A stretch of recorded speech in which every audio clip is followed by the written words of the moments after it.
Donc le 1er janvier 2016, la commune nouvelle voit le jour et les anciennes communes disparaissent. Plus aucune décision ne se prenant à l'échelon local, il faut donc réorganiser les services.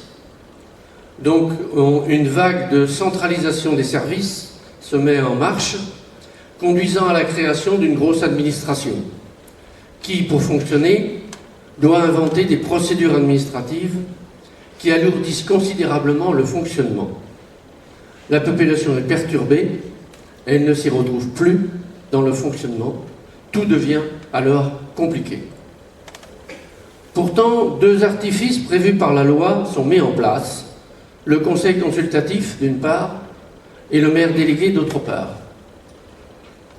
Alors je dis facultatif, je dis artifice, parce qu'en fait ceux-ci, bien que optionnels dans la loi, sont censés faire croire à la population que leur ancienne commune existe encore. Mais en réalité, leur commune n'existe plus. Rien ne se décide sur place, et dans le même temps, le conseil consultatif n'a aucun pouvoir, et le maire délégué, très peu. Donc en même temps, les effectifs de la mairie ne cessent d'augmenter pour atteindre 273 personnes en fin 2025, contre environ 160 en 2015. Donc les services à la population, comme je l'ai dit à l'instant, se sont dégradés et la formule de la commune nouvelle nous coûte en réalité plus cher. Alors la solution, c'est de sortir de ce système.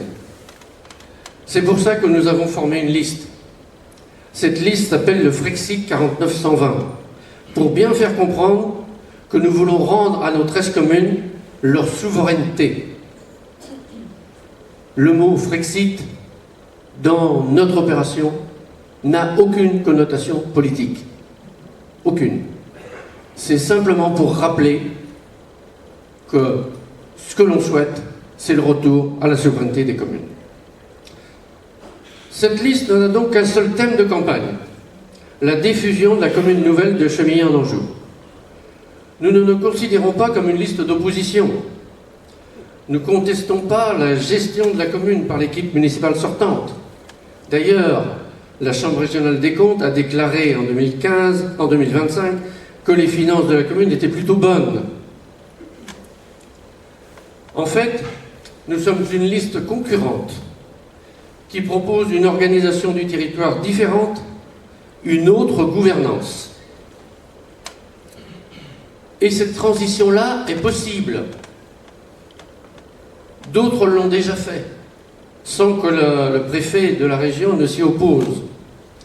Nous avons retenu un exemple de Neussargues en Pinatel, dans le département 15, en Cantal, où la commune nouvelle, après 9 ans d'existence, a été défusionnée, a été dissoute le 1er janvier 2025.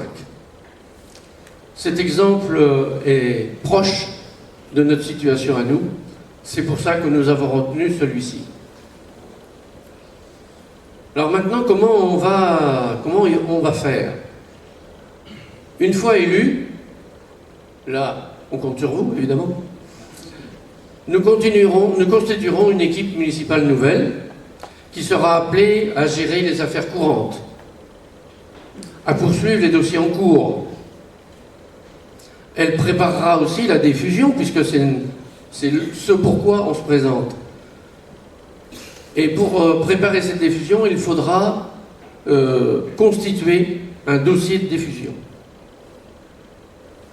En même temps, cette équipe nouvelle commencera à réorganiser les services par une vague de décentralisation. Ce sera le contraire de ce qui s'est produit en 2015.